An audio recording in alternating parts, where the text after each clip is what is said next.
look at the funk. Would you stop playing with that radio of yours? I'm trying to get to sleep. Would you stop playing with that radio of yours? I'm trying to get to sleep. Would you stop? Would you stop? I'm trying to get to. I'm trying to get to.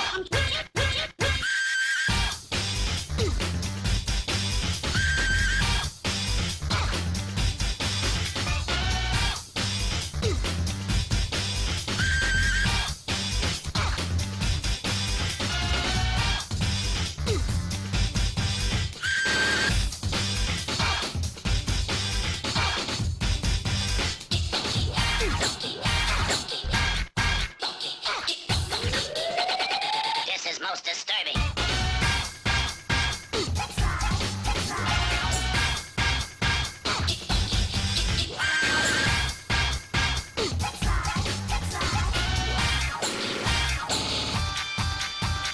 Let's look at the funk.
Hello, wonderful people out there in space and on the internet. Hi, my name is Josh. Welcome to Bonus Stage. We are here on Let's Listen Tonight, and I am joined by none other than Francisco Cerda. Francisco, how you doing, man?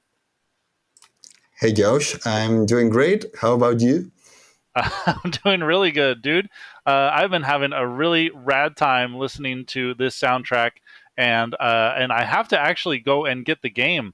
But we're here tonight, folks, because Francisco has composed a wonderful soundtrack for the recently released "Cute 'em Up" ProtoCorgi. Yeah, dude, why don't you kick us off and tell us like how you got picked up for this project? What was it like working with Kimono Games? Yeah, how did it all start? Well, ProtoCorgi has been on the making from a long time ago, probably 10 years, and it got little by little um, because they went looking for funding and stuff like that. Once the team that it's actually from Chile, where I live, got some money to start hiring people to do the artwork, programming, and also the music for the game, they got in touch with me because they liked my work on another shoot 'em up game called Jamestown. Yeah, I love So Jamestown. yeah, this was around 2018, I think, or the fall of 2017, and they gave me a prototype of the game, which which I used to as a reference for making the music for the first level, also the menu screen, and also I had to make the sound design of that prototype, which later became the sound design for the whole game.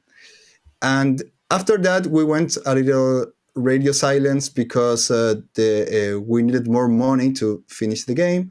So the people at the studio went for some business trips where they could reach to potential publishers who were willing to give us the rest of the money we needed to finish the project. And that's how they came to Play On, which was formerly Ravenscourt, I think, or Koch Media. Oh, right, yeah, yeah, the Well, publisher there.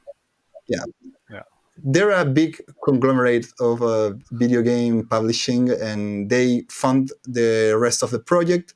That was in 2020, just where the pandemic was about to start. So we were pretty lucky to receive those resources and keep going with the game. And we just finished it and launched it a few months ago on the Nintendo Switch and Steam. So it's available for you all if you want to uh, just grab it and support the project, the team, and play what we spent all these years working on. Absolutely. Oh my god. Well, I'm a huge shoot 'em up fan myself. I did play Jamestown. Actually, that was a really good godsend during the pandemic when you had, you wanted to play four-player shmup, and they had on Steam. They've got the remote play together. So if one person owns the game, you can play it with like people on the internet for free, and had a lot of good times playing that game with friends and stuff. And the soundtrack for it is just incredible. So yeah, it's no surprise that they picked you up for Proto Corgi. That's a bit of a mouthful. Oh man, yeah, and it's an incredibly beautiful game. The soundtrack, as we'll get to, is amazing, and you've actually prepared videos for all of the songs that we're going to be listening to tonight as well. Yeah, it just kind of like Yeah. gives that immersive feeling of the game. But also, to me, looks like something that you could put on the background for a live performance of this soundtrack. Yeah, actually, I do that.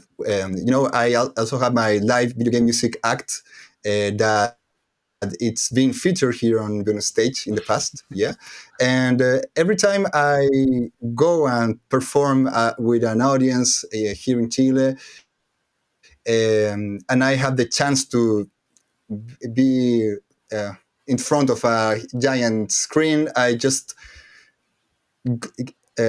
use those videos to support the performance, and it's really cool because they're synced to the music, so it gives the whole show an epic feel. And the really good thing is that people react really enthusiastic to the music of ProtoCorgi, even if they don't know it. So it's really great to see them enjoying the songs, and I hope we can enjoy them too tonight. Oh, definitely. Well, I think if people enjoy them without knowing what the game is, I think it's because what you've done with your compositions is you've like reached a very common thread that I feel goes throughout a lot of like shmup and like shmup soundtrack history and stuff like that. A lot of like common notes and feelings, stuff that I'll definitely want to touch on as we get into it. But before we do get into it, we should also mention to anybody who is viewing here, obviously Francisco has said that you can go and check it out on Switch or on Steam and support it there. But tonight we are also going to be giving away some Steam codes to viewers here. We haven't quite determined when they'll be, so you'll just have to stick around and make sure that you don't miss out. But we will be doing some what do we got? Stream elements giveaways. I don't do those often enough, so I hope it doesn't go super jank. But we've got some codes for the game, and I also understand that they are going to be accompanied by a Bandcamp code for the soundtrack itself. Yeah, so definitely stick around. Hope you enjoy it. Francisco, do you want to just get into this thing? It's so beautiful, and we have so much to listen to. Yeah, I think we should start with a little bit of context. I sent you a trailer video, right? So people Yes. can have a brief idea of what the game is about in a few seconds, right? Oh gosh, did I actually get that prepared? Hold on a second. Oh no. I think. Oh, hold I, on. I can give you a YouTube link or something if you. Yeah. Hold on. Let me just double check my studio here. Yeah. No, I'm sorry. You you got me. You got me unprepared. That's on me, folks. But let me just actually hold on. What do we got? Yeah, no, that's definitely just starting right into it. But we should offer a little bit of context. Do you want to just shoot me that that link, and I'll just pull up something here? Yeah, just give me a second. Yeah, absolutely. Wow. All right.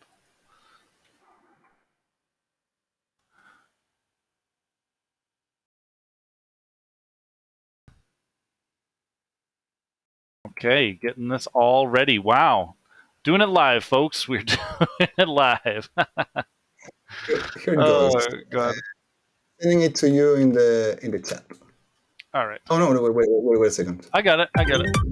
Yeah, there it is. Oh There yeah. you go. Absolutely. Okay. Let me see if we got this.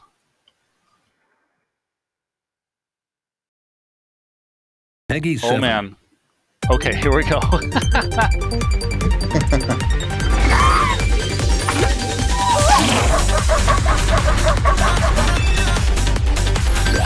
俺はリアルのジャスティスであり、お前はジャスティスの敵だ。ネット、行くぞ。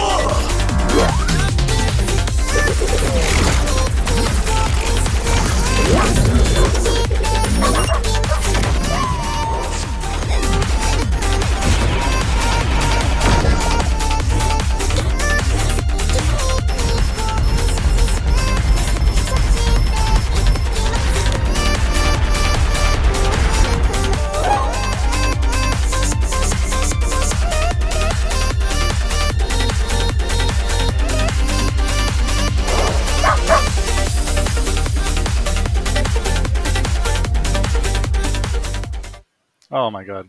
That is so cute. Definitely. Well, what do you want to say about that before we get into like there's so much fun in those little clips and stuff, and we're going to see those expanded on as we dig in here a little bit. But what would you like to say to start us on this epic journey here? Well, I just hope everybody on the chat enjoys it.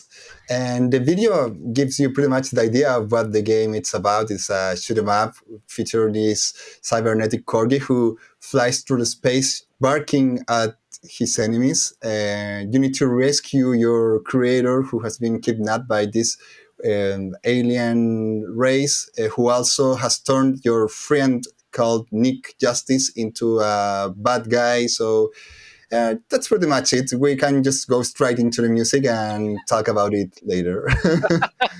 Awesome. All right, folks. Well, there you have it. Let's listen.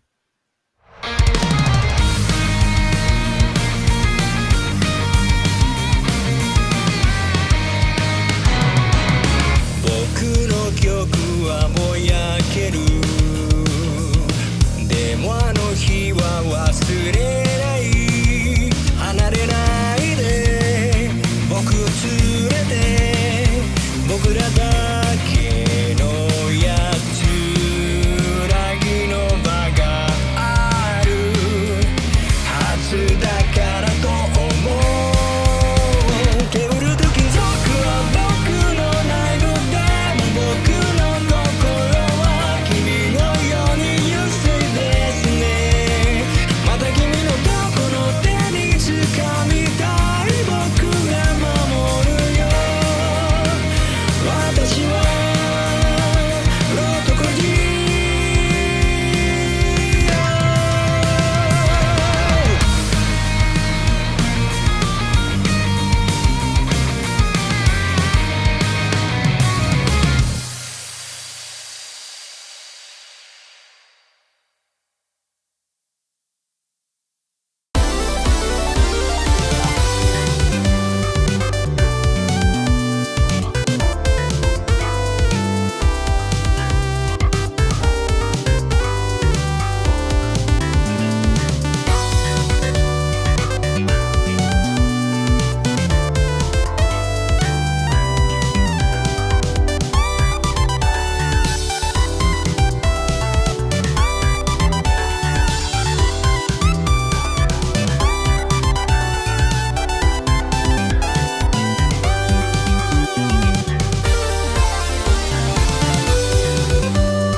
Oh man, we almost didn't catch the end of that. That was awesome, man, dude. What a great way to start things out. You've got that fun, like perfect anime intro to get the energy up and get everybody into it. I want to ask what those lyrics are and what they translate to.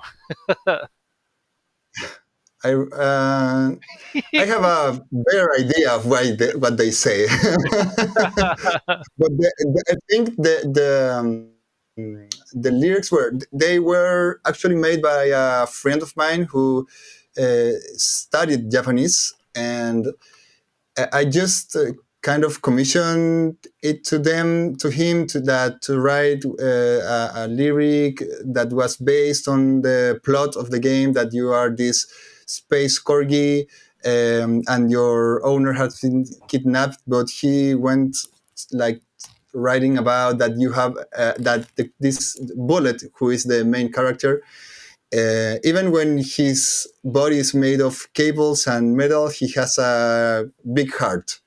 Oh, and you saved that big heart, I guess. Yeah. Yeah, yeah. So yeah, we made this song as a way to rememorate the old '90s PlayStation intros from games that came from Japan. Back in the day when PlayStation came in Chile. They came to Chile in the 90s. Most of the games we played were bootleg games, like piracy, and these games weren't the ones that came from United States, but they were games imported from Asia. So we first received the Japanese versions of games such as Mega Man 8 or Mega Man X4. Uh, and that meant that the songs for the opening cinematics were all in Japanese, and also all the voice acting were all in Japanese, and we didn't know anything about what the game was about because there was no internet, there was no way to find out what those dialogues and lyrics were saying.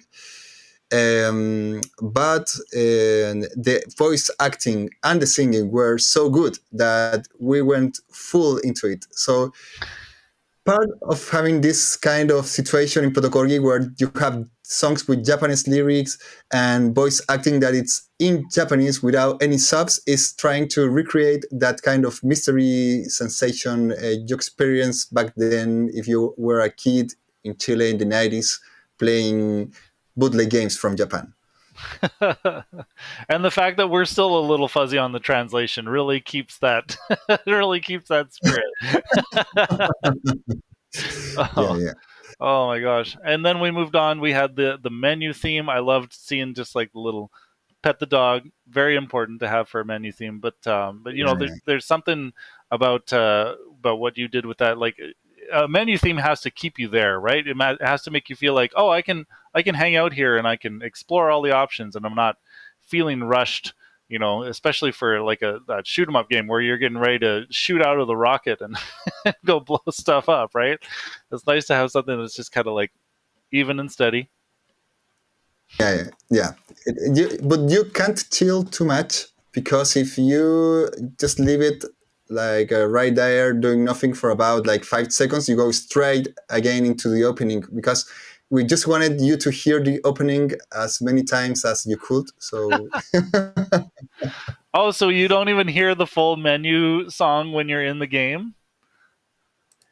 Uh, only if you move the mouse up and down and you go into the options. But if you just stare at it and don't Okay. pet the dog or anything, just you just are going to come back to the intro screen again. Yeah. Oh man. And then that opening track to the very first level there. I love you've got like this motif for the corgi, and then it just like it's got like this sweet serenade. You're floating in space, and then like bam, all of a sudden you are into it, and stuff's flying at you. The music is Mm. really like heart racing and stuff like that. What are some of like the big influences that like went into that track? Like I want to hear some video game shout outs here. Well, when I started working on ProtoCorgi, Mario, who was the main programmer and the singer, he shared a list of music references. Of course, that was packed with shoot 'em up stuff such as Gradius, Dodonpachi, and other kind of many examples of that kind of Eurobeat hardcore music that is present in most Japanese shoot 'em up games. So yeah, I tried to take some of that electronic rhythmic energy and sounds into the music of the first level of ProtoCorgi, but at the same time, I attempt to bring my own influences to the table, and which mean soundtracks that were from the from 90s anime such as Sailor Moon, Evangelion, or even stuff like Superdimensional Fortress Macross, which was the anime that later turned out to be Robotech here in the West, which has a different soundtrack in Japan, by the way.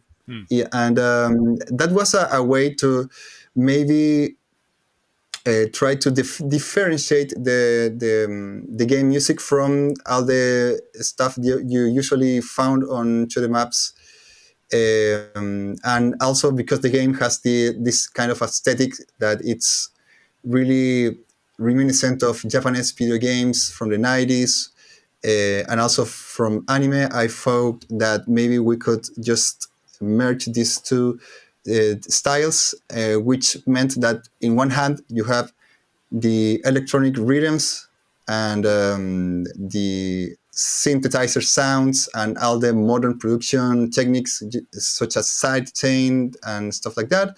But in the other hand, you also have all this harmonic complexity on the music, which is more often found on the music of old school animes that has influences from jazz, disco, and stuff like that.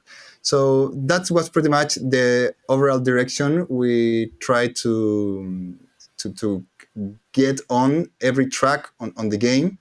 But some stuff happened on the way because, as I told you before, we started doing this game and this music in 2018, but we had to stop working on the game for quite a while time, a few years, which meant in that amount of time, I discovered new music, in part because this very track of ProtoCorgi, Leviathan 1, which is the music of the first level, was really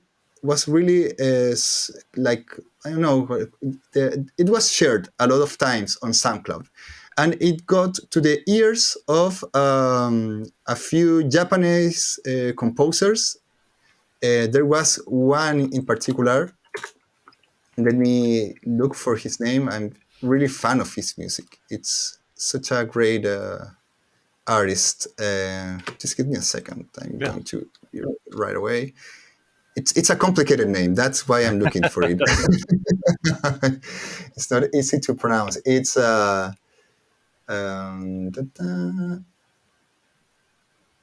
Mameyu Doufu.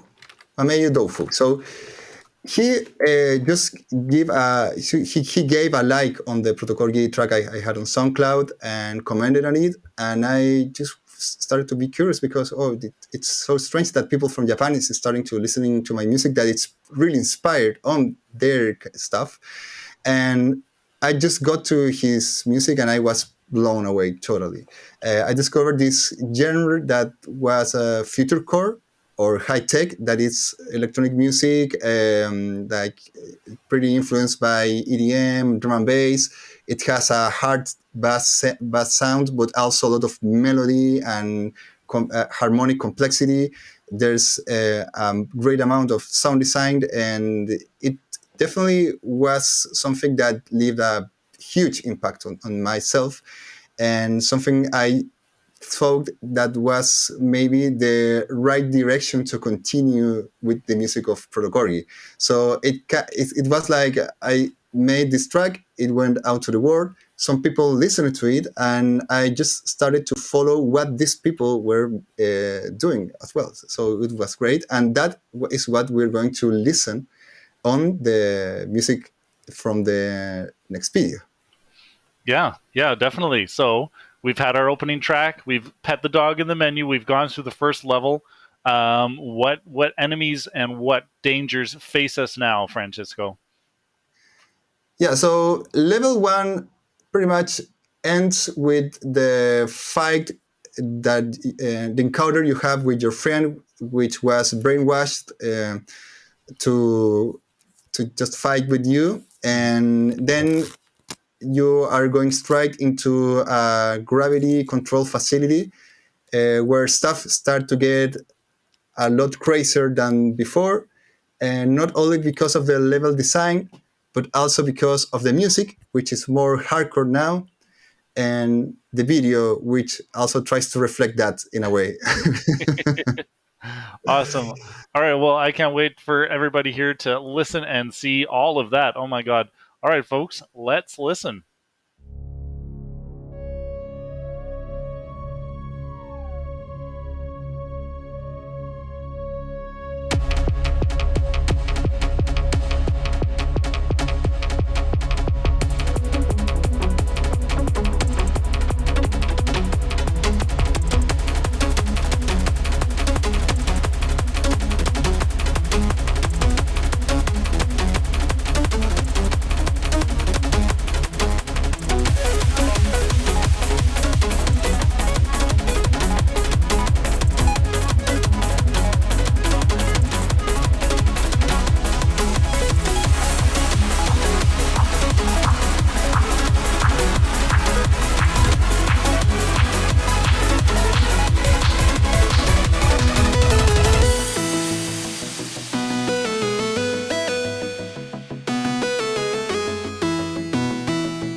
やっと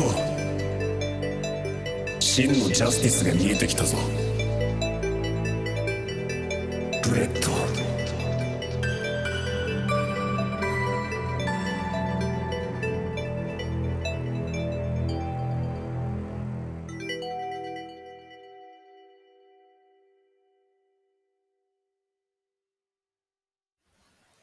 Wow, that's incredible. I mean, just like those two songs beside each other, such massive contrast. And like for yourself as a composer to pull everything together to make those work, and yeah, such beautiful, unique songs. I had a thought while we were watching that, and it was just like the thought that, like, whereas in other video games you have to compose music that is just like going to be consistently on a loop. Whereas, like, if you have an auto-scrolling level, you as a composer have a unique opportunity to compose something that has like a beginning and an end, and like, is that something that came up at all during your process? Yeah, definitely. In shoot 'em ups, you have this great advantage that the timing of the camera it's fixed, so you can pretty much synchronize the music to what is going to be happening on the level. You can sync the music to the level designed. So that's the reason why most of the songs have an intro, which is more sparse and calm, and then you go right into the action and the whole energy and the rhythms. But it pretty much happens at the same time that something also it's happening on the gameplay. So yeah, but it's not like the whole level is synchronized because we have some sub buses. So in some areas, you go to this part of the game where maybe the song is going to change to another tune, or the song is going to loop on a certain region until you beat the boss, the sub boss from that part of the level, and then you go straight into the continuation of the music. Hmm. Yeah, no, like, I definitely noticed like a couple points where I was like, "That son of a bitch! Did he time that? That's amazing." Oh Yeah, man. it's great. So for that level of synchronization, we went back and forth with the level designer.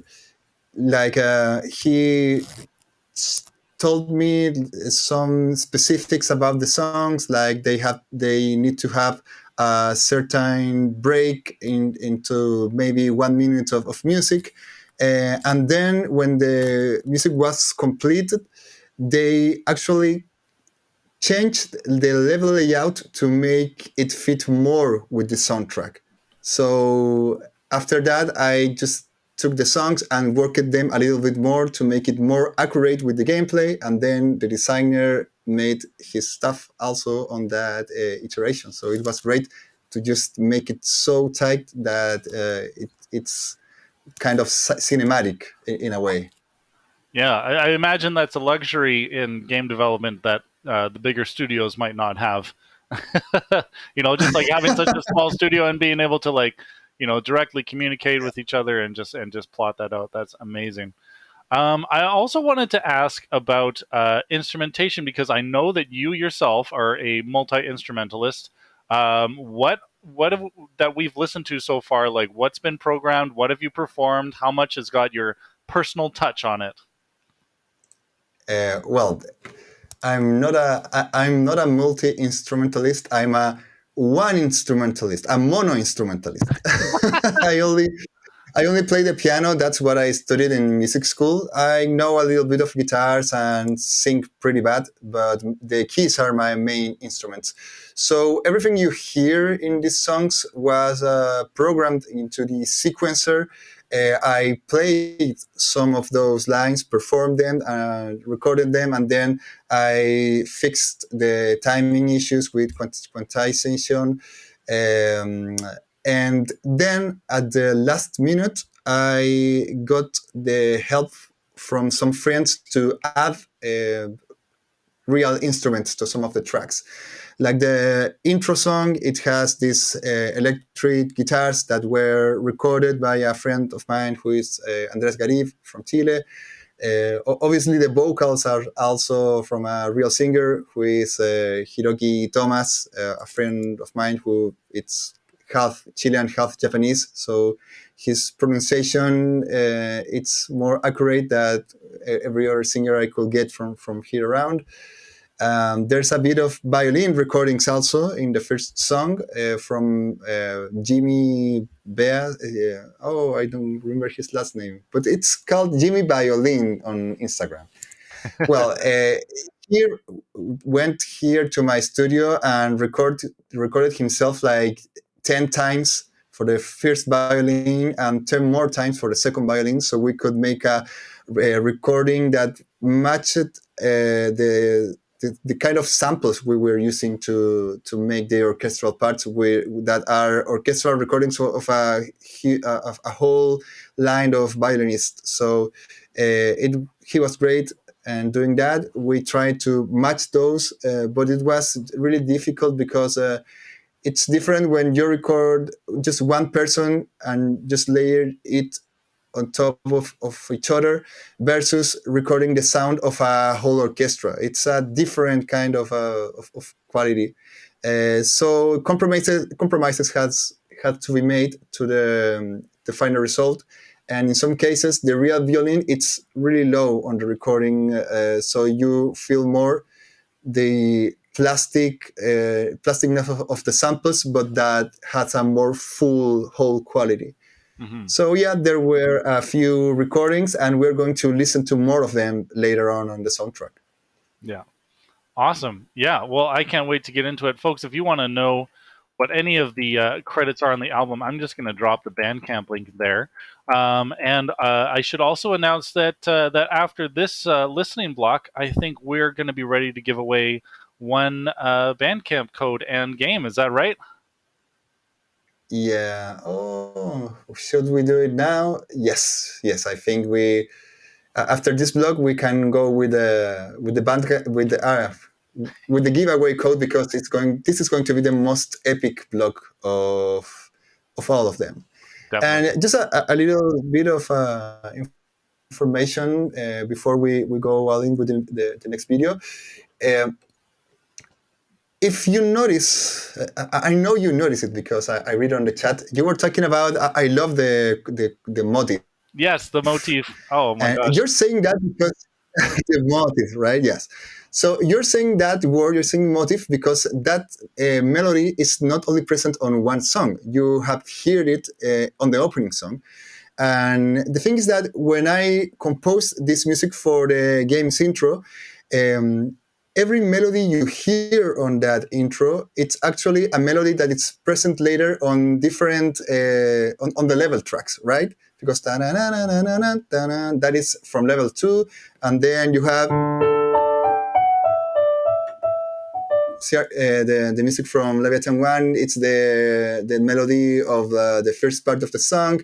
And then you're going to find out where the other melodies come from as well while we keep listening to the game's music. So yeah, that's the reason, because the reason that leads to you to point out those motifs, because you have heard them from the very beginning of the soundtrack. Yeah, definitely. And I mean, like that melody itself, like it just kind of like carries like friendship and love, but also like high energy and cutesiness too. So so weaving that throughout the whole thing, it's just yeah, very well played. Yeah, as you said there, Francis. Oh my gosh. Yeah, it's the power of motives and the power of friendship, and it works pretty well. Definitely. Oh man. Well, like you said, we're about to get into a very epic chunk.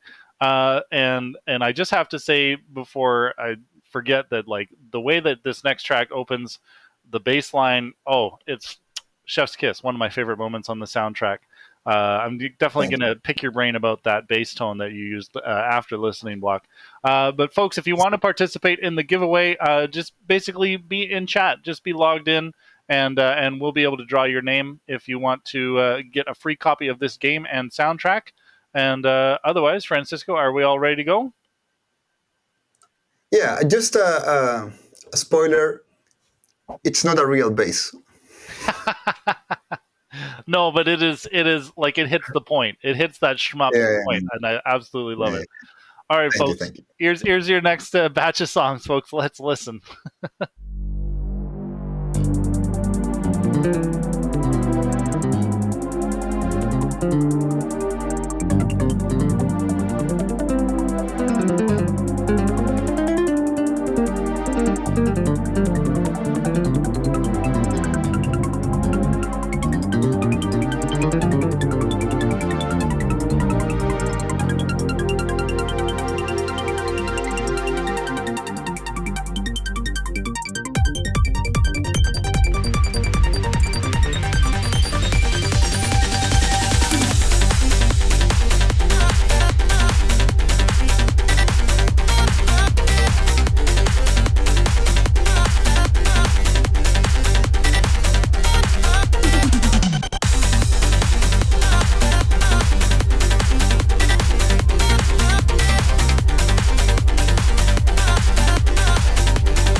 One.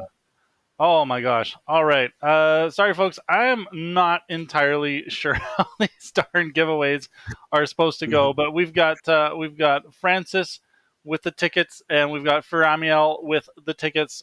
We will note your names, and we'll draw. We'll leave it running for a little bit and see if it sorts itself out. But yeah, dude, incredible songs there. Yeah, we had the Galaxy Roulette. Oh man, again, that bass tone, like that. There's something about like bass in shoot 'em ups where like it's gotta like pound and it's gotta have that tiny kind of like high end on it. Like how did you zero in on that perfect crisp bass tone there? What's your secret? It's not one bass, but rather two of them. So that's the Ooh, secret. right, a little blender. Yeah. Okay.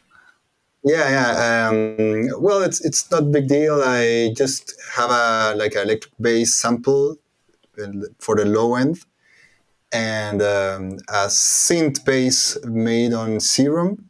That's the well-known virtual instrument, which has even more low end, but also the high end you were talking about.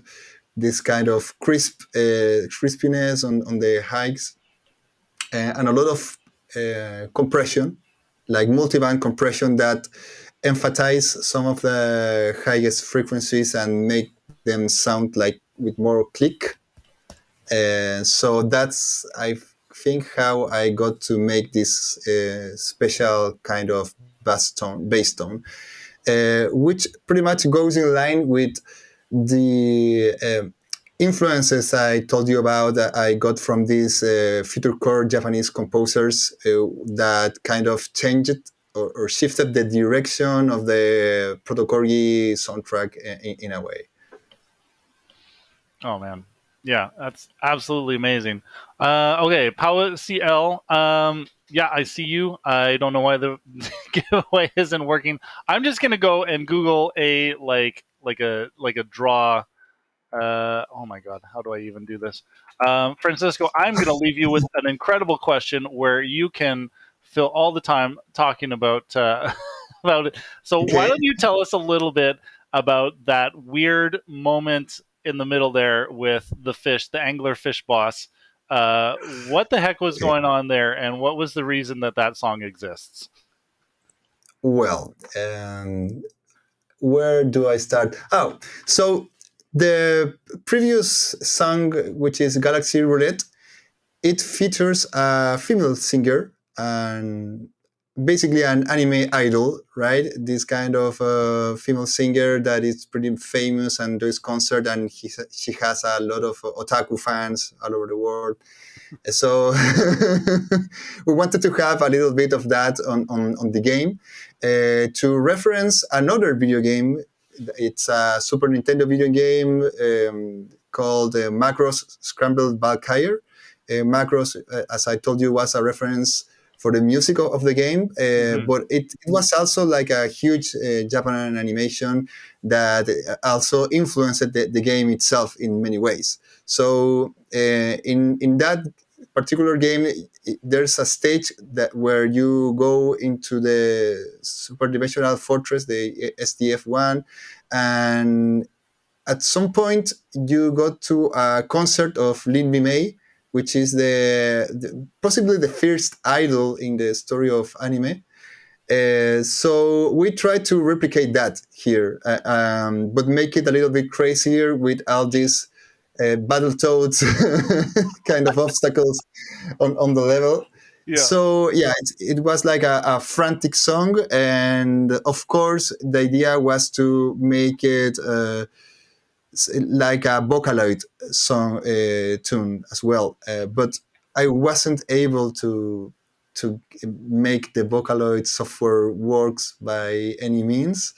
So I went to a sample library of kind of G-pop melodic lines that were sung by a female performer and composer called Milk. And I used those samples, modified them to make them sound as Vocaloid as possible as I could, in the hopes that after this placeholder, I was going to be able to later compose another vocal line and get a singer to record it or use a Vocaloid. But as time went by, we kind of fell in love with this provisional version of the music. So we kept it, and it was also the basis for the main melody of the opening song. Like na na na na na na na na na na na na na is the same melody that you hear here with the idol Yeah. vocal lines. Oh. Uh, yes, it's all connected in a way. Everything's woven together like a beautiful Yeah, but tapestry. Yes, yeah. absolutely. And I'm so happy to finally reveal it here at bonus stage. Oh, thank you so much. Yes. And then you follow that up with Dog Escape. Although I've been Oh, pronouncing it Doge Escape. no, it's dog. It's dog. No, it's not Doge Escape. It's Dogscape. But before that, I didn't answer Oh, one of your questions. That was why is this weird moment happening where there's a fish that appears from nothing. Well, if you review the video again, you're going to notice that at some point you get to the concert hall and you have this idol called Lorelei singing on the screens, right? You see her performing the song, and that is synchronized with the vocal lines and everything. And then she's kind of, and the screens goes off, and poof, there's an explosion. And then basically what happened in that moment is that the aliens converted her into this giant fish boss. So you are fighting against this idol that's being horrifically turned into a foe. But we wanted to. I thought that I wanted to make this something more crazier, and instead of having a hardcore music, just go all in with a sad ballad. And so, and again, I has had this Vocaloid dilemma where I wasn't able to make the Vocaloid software work by any means, and I was running out of time, and then it just. I just thought, you know what, I'm going to sing the song and put it the most auto tune and bit crusher and effects as I can to make it sound like a Vocaloid. And yeah, what you hear in that song, it's myself singing with all these effects. So it's funny because with Vocaloids are made to try to emulate the human voice. And now we use the human voice to emulate a Vocaloid. So we went full circle with it. oh man. Well, I was gonna say it was definitely a sad ballad because you couldn't get the Vocaloid to work, and so you were very sad, and you had to sing it yourself. The sorrow came through, I think. Yes. Well, and after that comes Dog Escape, which, as you could see, it's the song that kinds of makes this escaping moment from the Galaxy Casino, which is exploding, an epic moment. We had initially the idea to come back to like the electronic rhythms from the former level track, but I realized that the level was too long. So we probably needed to have another music track to make it not so repetitive. And at that point, I was just uh, like aging to have a song that had all this old school or orchestral anime vibe from the 80s and 90s. And I went all in with all these Sailor Moon, Macross, Evangelion references. Yeah. And I got to the point to hire performers to make it sound more big and real and authentic. And so the brasses are actually recorded by another fellow video game composer that it's really really great, who is called John Robert Matz.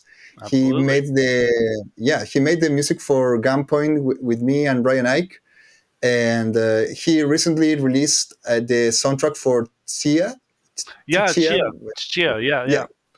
That's an which incredible soundtrack. it's a big deal at the moment. So having him on on board with the soundtrack was a bless. And he recorded the horns and the trumpets just like that. I just sent him the music, and suddenly I had this whole thing happening. And the flutes are also recorded by Victoria Salazar. She's from Chile also, and there's a dirty little secret of that recording. because you hear a piccolo flute, but it's actually the traverse flute just shifted, transposed. One of time. Yeah, because Piccolo, yeah. yeah, that's why I said kind of. Yeah. It's not a real piccolo, because she didn't have a piccolo flute, and I didn't have the money to hire another performer. Um, and the guitar solo, that it's totally fake. I know guitarists are going to notice that. And I thought about just handing it over to a talented guitar player, but my ego was stronger, and I just wanted to have my own key playing phrases and all that. So I just leave it like it was, and that's pretty much the story behind how the song came to me, how it was recorded. And as you could notice, it also contains the melody from Leviathan 1, right? That Yeah. was,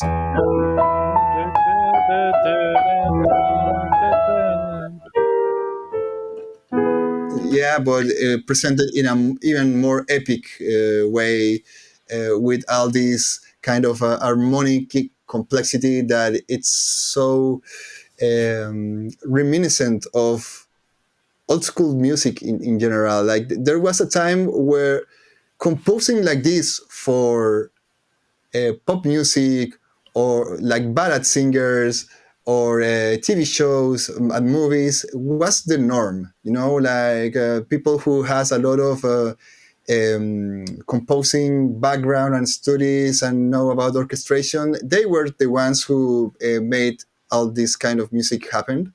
Mhm. But at certain point, that com- completely turned it to the other way, and now it's like less about the harmony and more about the sound design and the vibe. It's like a post Hans Zimmer world in soundtracks, where everything is like an ostinato and all that, which it's really cool. But since this kind of thing hasn't been done in a while, it's kind of refreshing to have this old sound, old fashioned sound again in a video game soundtrack. Yeah, I agree, dude. You knocked it out of the park, 100%. Oh my gosh. Speaking of this wonderful soundtrack, are we ready to attempt to give it away along with a copy of the game to one of our wonderful viewers? Folks, I've just decided to do a a name drawer. So I only have Francis Forte, VGM, Furamiel, and Paua CL selected. But if you want to enter this draw, I'll give it another 30 seconds and see who chimes in. But just like Okay. put your hand up, say hi, I'd like to enter the draw, whatever, and I'll get your name on here, and we'll do a draw in just a minute. Mhm. Yeah. We got Dungeons and Dreams in chat there, giving you a very lovely compliment, Francisco. Oh, let me see. Yeah, right. So he's saying that, hey there, love your music. As a fellow Chilean music composer, I know how much it takes to make a catchy soundtrack for a game or animation movie. Big props to you, dude. Keep it up. Thank you, my friend, my fellow Chilean colleague, and thank you for your words.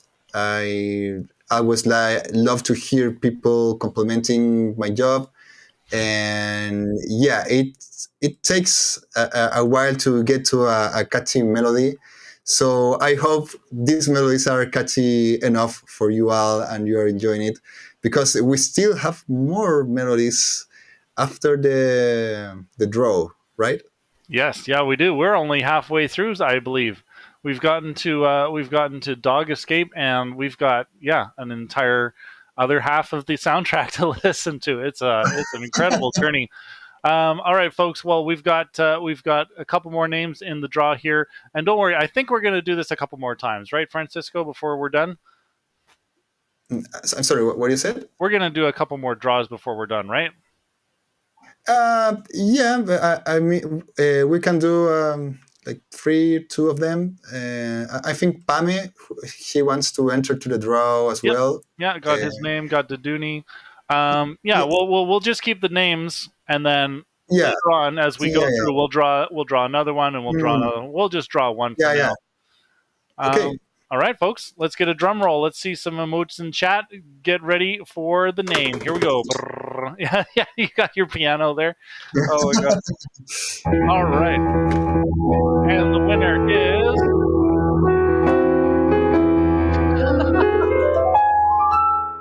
Daduni. Daduni. Congratulations. Oh, You that's have great. won. I know that guy. Was a former student of mine, and it's a pretty talented composer as well. So, bacán, Andrés. Increíble. Well, congratulations. We'll be sure to get that. That's is it a Steam code? Is it a Switch code? It's a Steam code and OST code as well. OST code for Bandcamp. Awesome, folks. Well, yeah, Daduni, we will get that to you during the next listening block. And we're going to get right into that. We've got some alien dimensions that we're traveling into now, Francisco. What can you tell us to prepare us for the journey ahead? Yes, so if I'm not mistaken, what we're going to hear now are the last songs of the game. We've been through 4 levels at the moment, and now we're entering the final stage of this journey. After that, we're going straight to the boss teams, the music for the regular bosses, the music for the Nick Justice boss, which was formerly your friend, but he was turned into an enemy by this alien race. And finally, we'll get to Mastermind B, which is the final form of the final boss of the game who kidnapped Nixie, which was your who was your creator. I'm sorry, my English is it started to decompose bit by bit. I don't know, man. You're doing pretty good, honestly. Oh, thank you. Oh Yeah, man, my head is burning right now. It must be challenging, especially with so many Spanish viewers already in chat. But Okay. but yeah, we're gonna get going here, folks. This is this is another bunch of songs as Francisco has said. We've got Alien Dimension, some boss battles, and it's gonna be an epic time. So let's listen.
ブレッド、今日は運がないようだ。お前はこれからリアルのジャスティスの前に倒れることになる。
Yeah, yeah, that player was having some troubles. That looks incredibly hard. That last boss, there was definitely like an Undertale homage happening there with the heart and just like finding all the little negative spaces to hide and stuff. Oh my god, that's incredible, dude. What a way to like polish the final stages of a game. Definitely some heart stopping stuff there.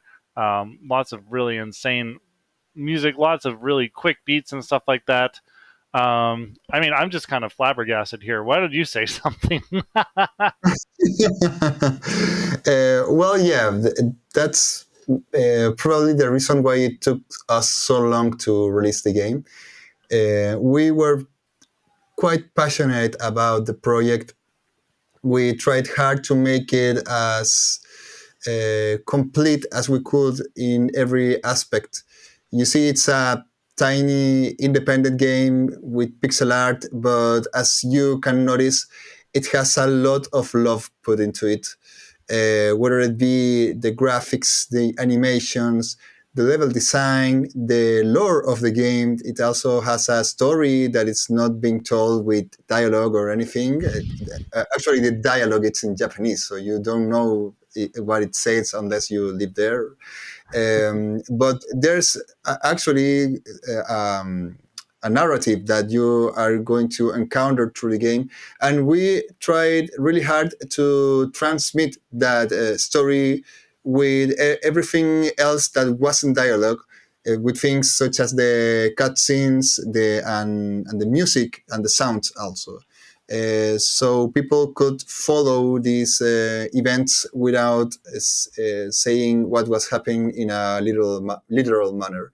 So yeah, that kind of refinement took us a lot of time, and it wasn't only the level designer who was working on those details, but also myself and other members of the team. I had the fortune of being able to access to the game project, like the whole source code that was written in Godot, which is a game engine that's being getting more and more popular.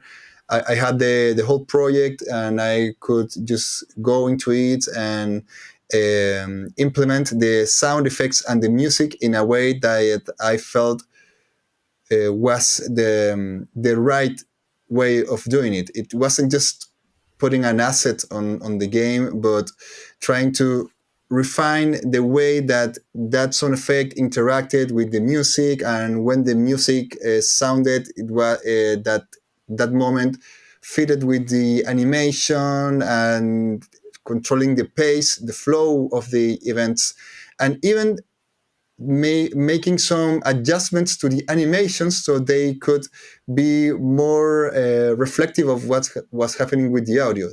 I got a lot of creative freedom and the possibility to modify some aspects of the game to do that. And I guess the main reason was because we're a small team, and we live in the same country, and we know each other face to face. So if there's any trouble, you can just go to your friend's house and just shout at him, and, instead so yeah, there's a more like a more trust relation than working with someone overseas, so that was great to have the chance to really have your vision come together. But it took a toll on us all to be so perfectionist with every aspect and put all these details on the gameplay, on and everything you're seeing right now. But I don't know. I'm really satisfied. It's like I can not doing anything more after this, and because I did something that was really great, and I had the chance to just express a lot of my musical influences in a work that it's so genuine. It's so like reflective of what I am as a composer, what things I feel are important in video game or anime music. So it's like there's nothing left to say after this for a while, I guess. Yeah, well, and if you put in all of that hard work and you're really perfectionist, I mean, you kind of earned the break, right? You made something that you can be really proud of, and you just kind of get to sit back and bask in the glory of it for a little while. So good for you. Definitely take the time that you need and rest. But we definitely want to see you performing this kind of stuff because it's gonna make an incredibly energetic live show. Yeah. I'd definitely love to have you here on bonus stage doing that. I do want to also just take a minute and say hello to our raiders. Thank you very much, String Player Gamer, for bringing your community on over here. Hello to everybody who may not be familiar with us. This is bonus stage. My name is Josh. Tonight I am being joined by Francisco Cerda, a Chilean composer, and we are celebrating the release of his new soundtrack to the game ProtoCorgi, which we have listened to the majority of already. So sorry if you're a little late, but I'm sure you guys are having a great time over on Diwa's channel. Yeah, very excited for having you guys here. Yeah, I was gonna like ask you something very smart and meaningful, and it was totally gonna make me look good. Oh yes, it was just like one of the things that I think is very important in a shoot 'em up soundtrack is just like a sense of determination, right? Because you're usually just like a lone pilot out in space against like a horde of enemies. You know, you've got to make sure that motivation is in that soundtrack to keep the player engaged and to keep them coming back because, you know, death is going to occur several times. So I wanted to ask you what you thought were the key ingredients to putting determination into your soundtracks. Yeah, determination. And that's a pretty Undertale concept, since we were talking about that on the last post. I guess trying to bring that sense of excitement that was so present in the video games soundtracks of the past. And I guess especially in shoot 'em ups because the very thing you're saying, all the odds are against you, and you don't want to feel depressed or let down, but rather hyped. And I guess that in music, what makes you feel that way could be the speed of the music, the rhythms, but for me, it's especially about melodic um, identity. I guess that when you find an iconic melody, you kind of identify yourself with the themes and the motifs, and you feel that, I know, for this kind of game, I have this sensation that a strong melody helps to get in immersion, right? Like epic or emotional melody. It doesn't work that way in every game. Some games need more space. They need music that is more sparse, that is more atmospheric.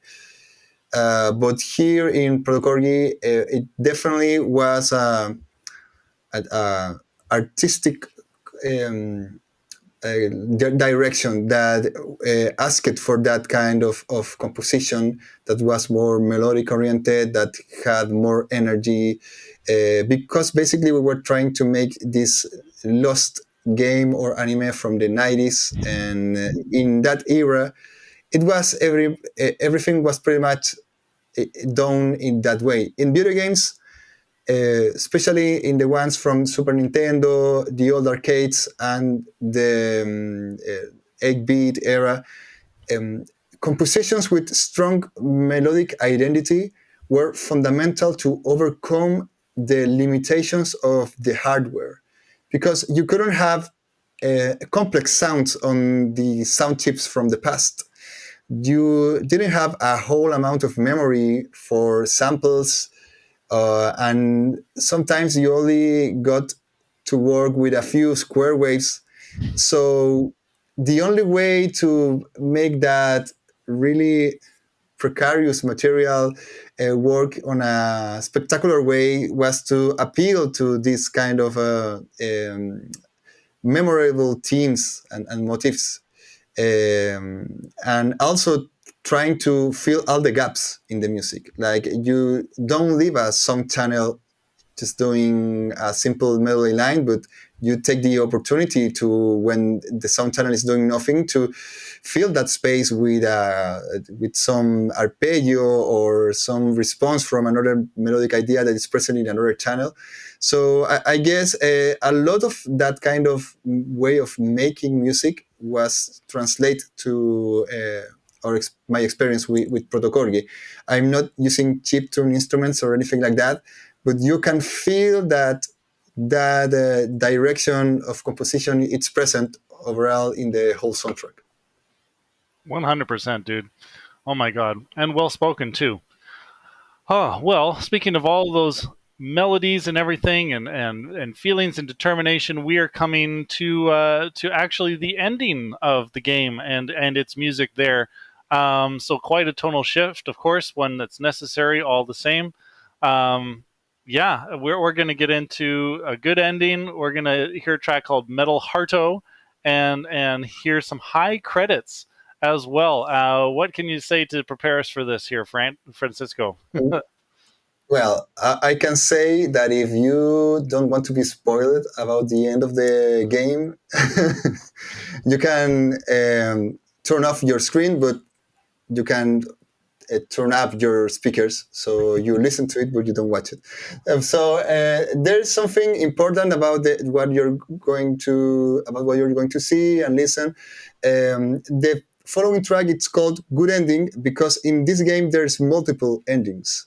So in one version of the game's ending, you can kill Nixie, which, as we saw before, was fusioned with the Mastermind, which is a ripoff of Model Brain, but it barks. That's a secret that you can you discovered pretty well. Nobody has said that, so you can figure out some conclusions.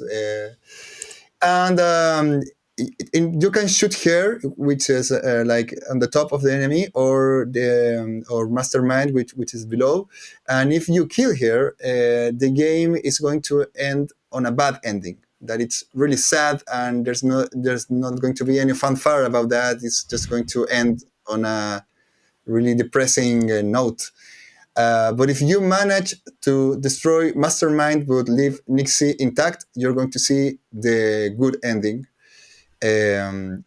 which is something similar to what we're going to see in the following video. But there's also a best ending, which is when you rescue Nick Justice, which is this friend of yours that suddenly becomes an enemy because he was brainwashed by the aliens at the beginning of the game's intro. So there's some ways to not kill Nick Justice when you have encounters with him during the gameplay.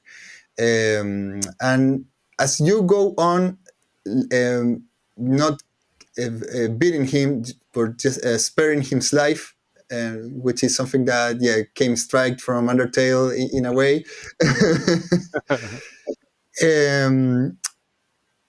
He's going to reveal that there's a parasite controlling him. And that was the horrible boss that you saw that has this shape similar to Contra Hard Corps boss. It's like the parasite that is controlling him reveals himself and goes all in. And if you destroy that parasite, you get the ending that we're going to see now, which is the best ending. But the song is called Good Ending, so I messed up with the title, sadly. All right. Well, we got nothing but the best endings here on Bonus Stage, folks. Without any further ado, let's listen.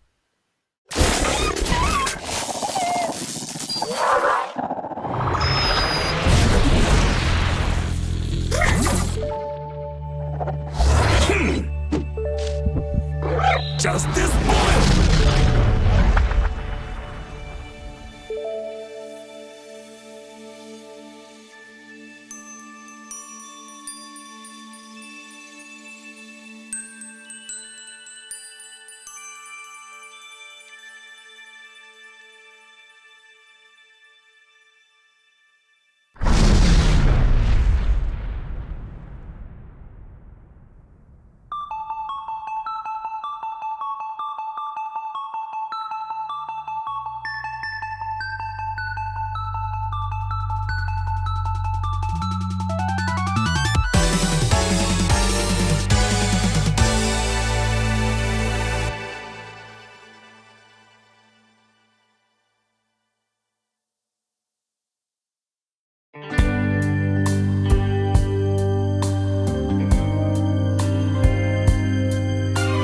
長い旅が終わっていますよ。しばらく僕は一人だったね。でも今僕はあなたの近くにいるよ。宇宙は大きだね。そして訪れるたくさんの世界がありますよ。でも僕の世界に守るものがあるよ。私は星の下に座るよ。そして月に吠えるだろう。どうか君を私から引き離さないでよ。お願いします。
ブレッドだよ。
Wow.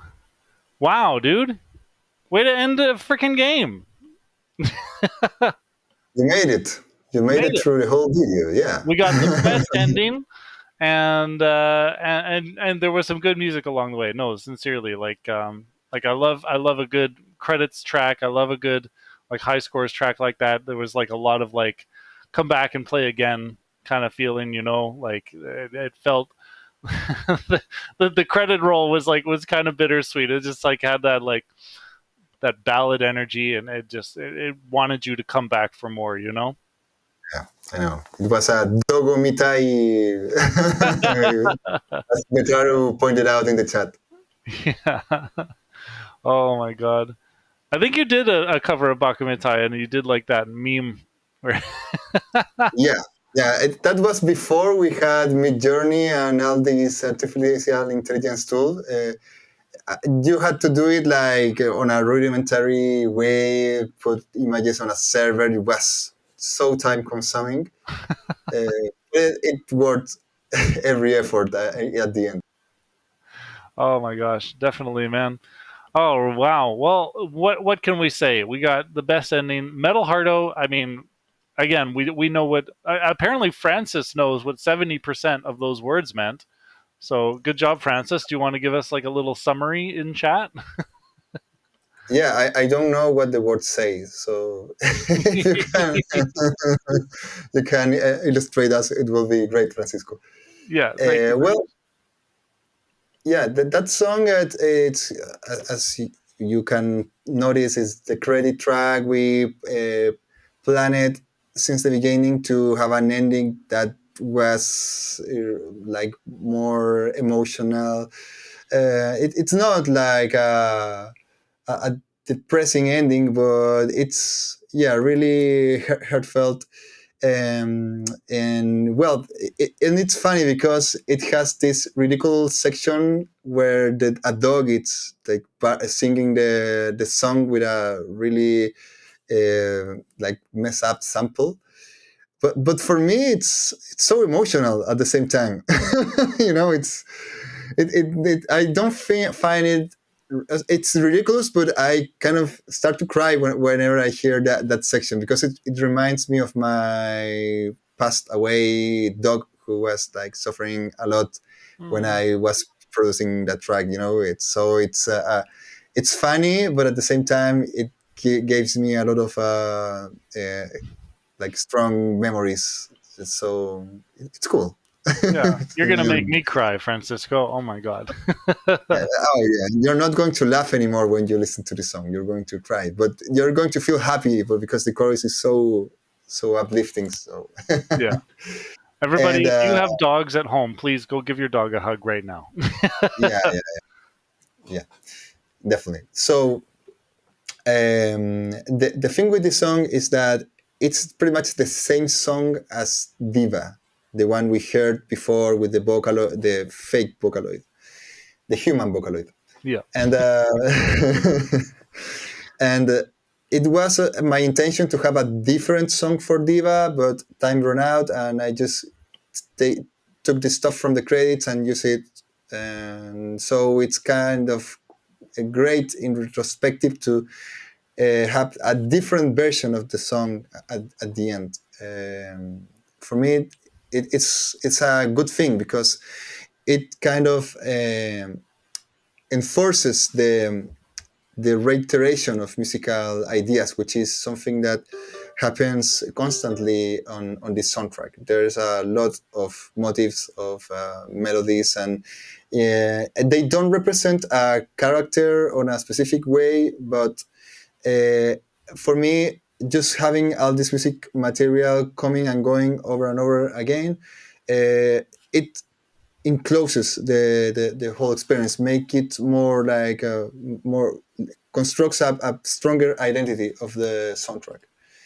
So that's it. And well, the last song, High Credit, that it's pretty much, it's a lot influenced on the work of a BGM composer, which is called Robo Prince. His name is Philip Lindell, and I was blown away by his album called Mechanical Love Fighters, I think it was, which was a chiptune album that I think influenced a lot the direction of the soundtrack.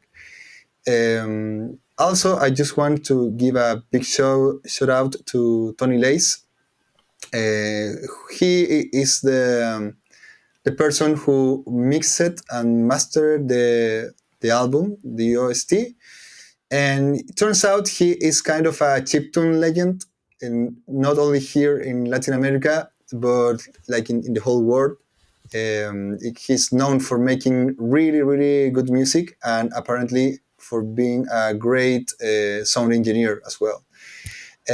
He's from Argentina, and one of the things I'm really thankful with him is that he was the one who shared the ProtoCorgi track back then in 2018.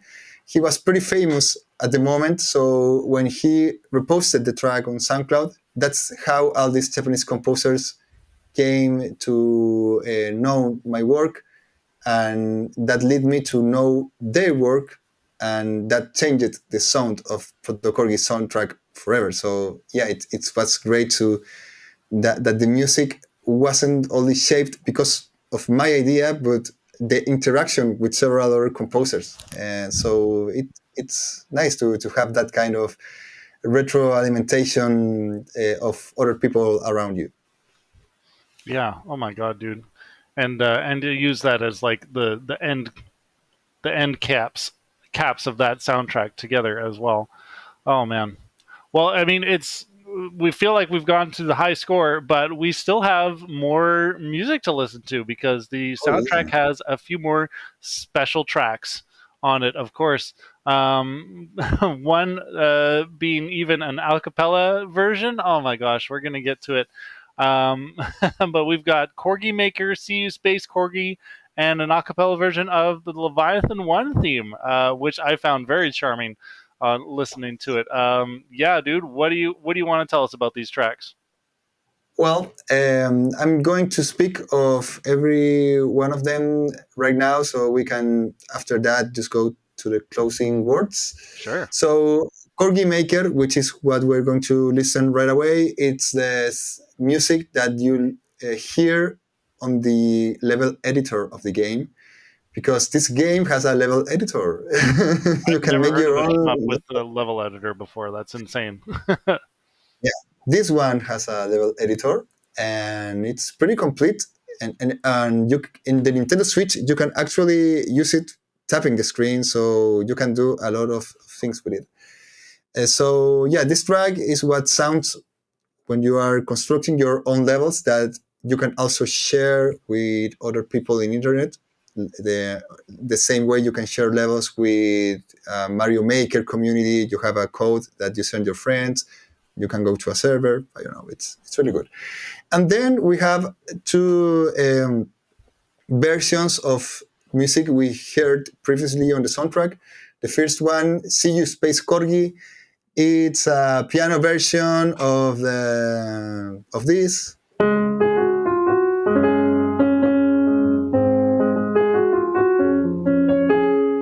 That melody you have heard before previously several times on the OST. And the cool thing about that piano version, for me, more than the music, it's the title, because it's a reference to the Cowboy Bebop ending slogan, "See You Space Cowboy," right? But now it's "See You Space Corgi," and that has a special meaning for us because Space Corgi was the former name of ProtoCorgi. The game was called Space Corgi until we find out it was a really generic name that a lot of games on the App Store of Android and iOS already use it. So we didn't want to have a video game that whose name was already taken by several other video games. So that's the deal with the remix. And the final cover we're going to hear, it's, as you said, a cappella version of Leviathan 1. The story behind how it was made, it's really interesting. It turns out we have a video game music YouTuber here in Chile that it's a huge phenomenon. He has like 200,000 subscribers, and well, he does really good content about video game music in Spanish. So you can see him with subtitles if they're available. His name is Ludofonia, and he was my former student on a video game production course. That's how I met him. And after he finished the course, his channel blew up, and a lot of people started to follow him.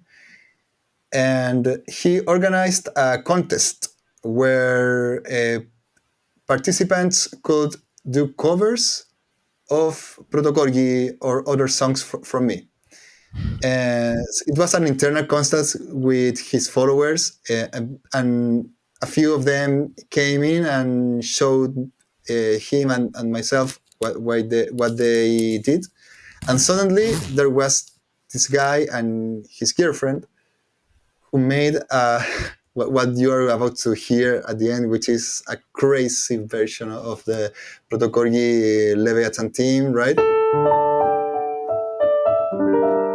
Yeah, so they sing that, and when I hear it for the first time, I ask them, well, so you probably have a classical choral formation, and you're definitely fans of the Swingle Singers or something like that. And they were just self-taught guys, just playing with the microphone. It was so bizarre. They were crazy talented. And the funny thing is that the last name of the male singer of that song, it's Seis Dedos. His name is Ariel Seis Dedos. And Seis Dedos means 6 fingers. No, I thought that was his artistic name. No, but his last name, it's actually 6 fingers because his ancestors had 6 fingers.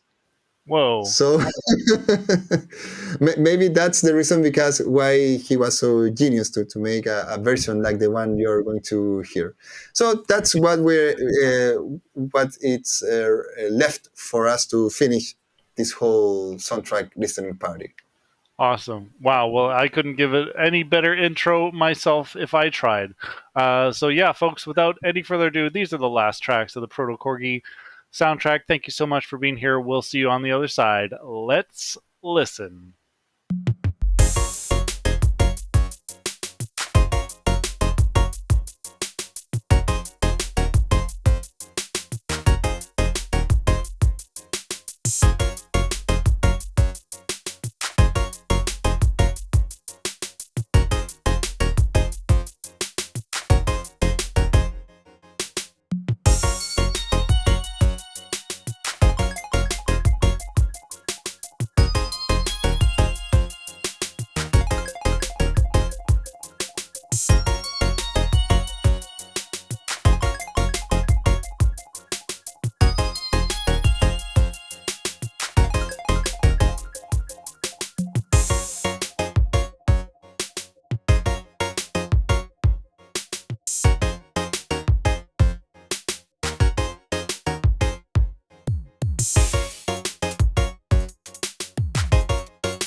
Oh my god, what a way to send us! Yeah, that acapella is just mwah. Oh my god, I don't know what more to say about that. My tongue is tied, my lips are flapping. I'm just like pushing air out. Yeah, we've said about all that we can say about this epic album. Other than thank you very much, Francisco, for being here on the show. Thank you for thinking of me with this listening party. You put together something that is truly a labor of love, and it shows. Thank you, Josh, for giving me the opportunity to show my work on your bonus stage band Twitch. It's an honor to be here with you again. I remember when you first reached to me last year, and you told me that you were holding these release parties, and I thought right away that I wanted to do it, and just being able to make it, it's been so great.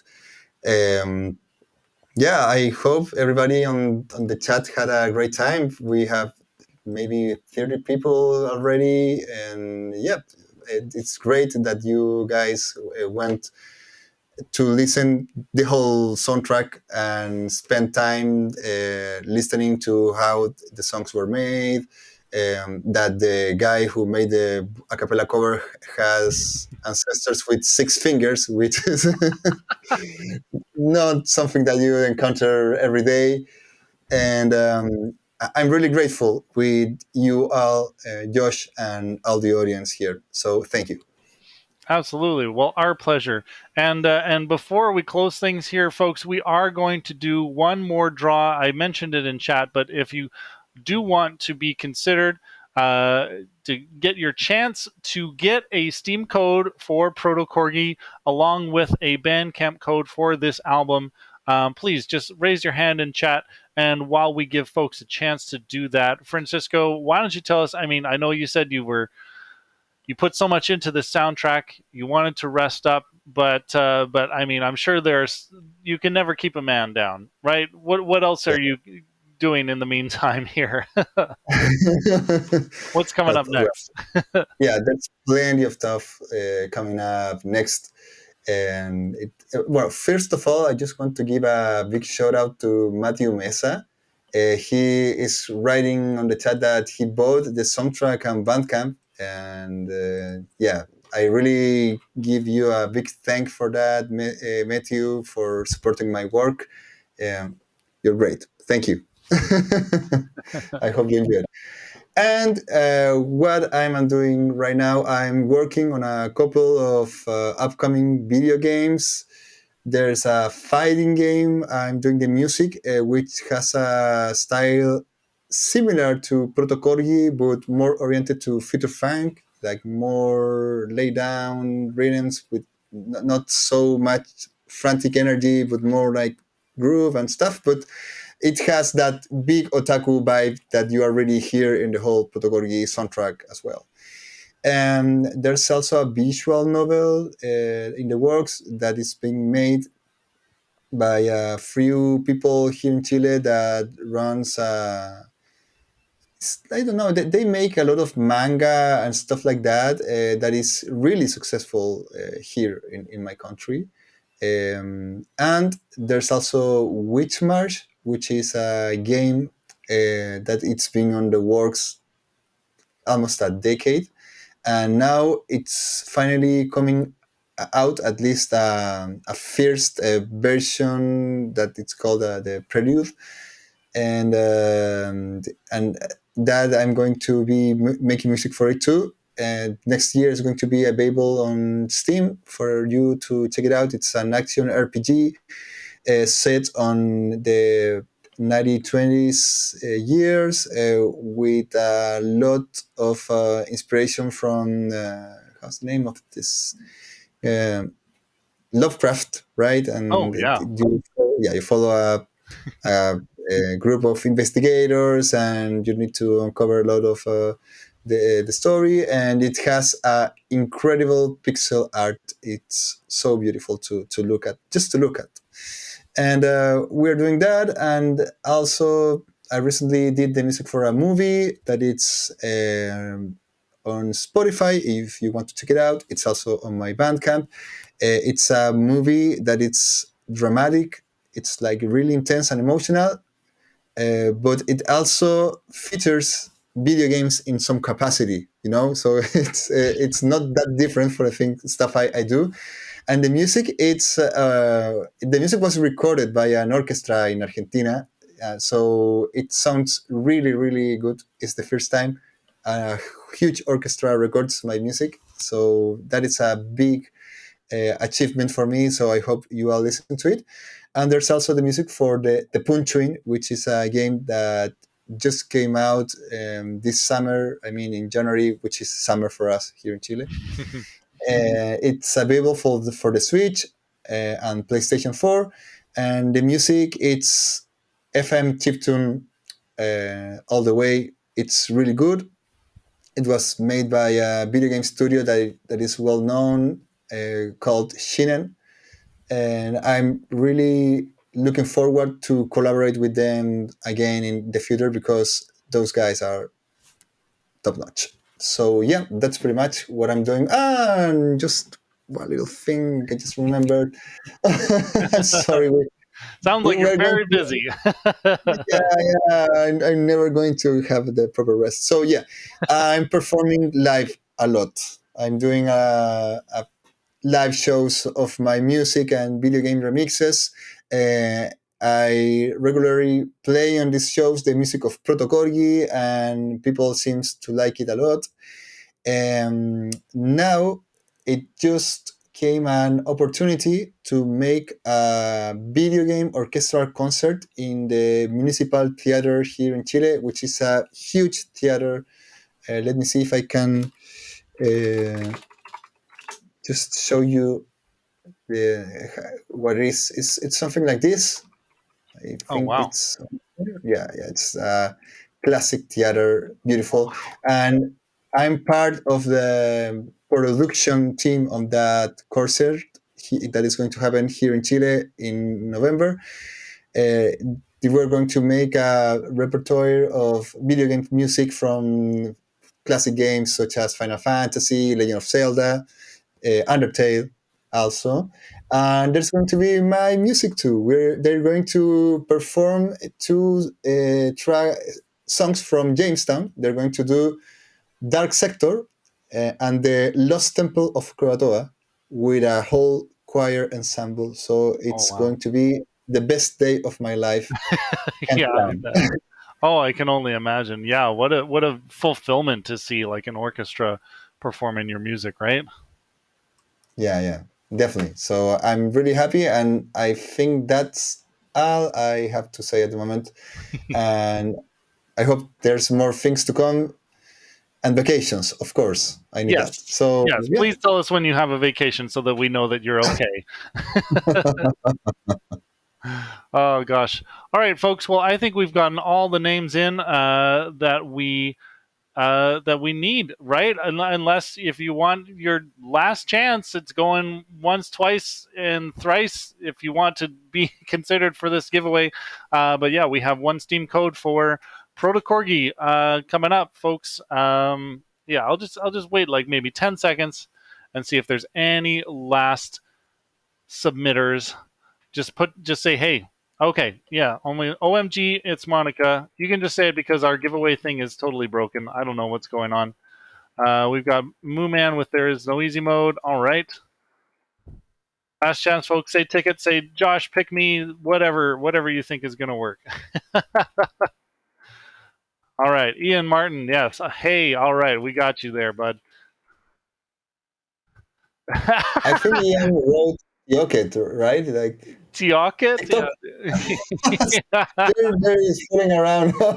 Just frantic. Yes, please let me win. Yeah, Okay. All they right, want folks. protocol is so bad.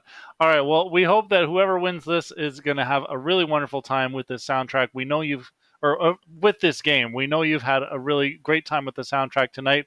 So let's get a little drum roll in chat here, folks. We're Oh, about to pick our random name. Go for it.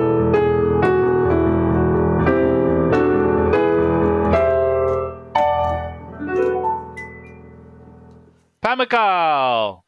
Pamukal. Congratulations.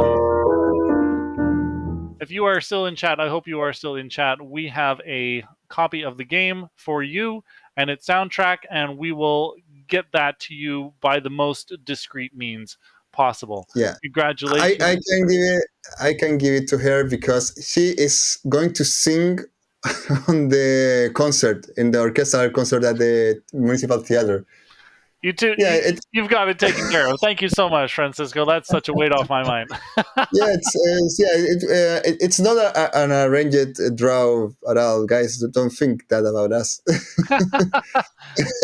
Oh, I had to go to gigacalculator.com and use their random name picker feature because I couldn't figure out how to get Stream Elements to work.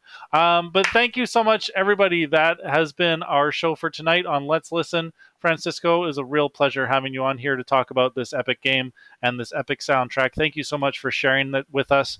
And yeah, next time you release any soundtrack, I mean, it sounds like you've got 5 more things coming up. So just hit me up.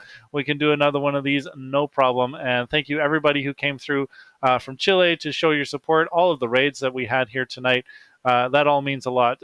So much. Thank you for being here on bonus stage. Just a couple of things coming up for us before we go. We are going to have another listening party this coming Friday for Axe and Ale. They are releasing they have released a medieval, Tavern Melodies, which is kind of like a bardcore thing. It's featuring String Player Gamer and Faramiel, who I saw earlier in chat. Nice of them to pop by. And then also on Saturday, we are going to be hosting the broadcast for the Chicago VGM Fest. They've got a really good lineup full of amazing VGM artists like Night of the Round, Jer Roke, Arc Impulse. Thank you very much. There is no easy mode for redeeming Goofy Time. And I'm sorry, Francisco, if you don't know what's going on right now. It's just it's just bonus stage. But thanks for redeeming that at the end there, Moo Man. That means a lot. Okay, folks, we're going to wind down, and maybe I'll see if we want to raid anybody. But otherwise, yeah, catch us on Friday or Saturday, and we'll see you next time. Yeah, thank you. Bye.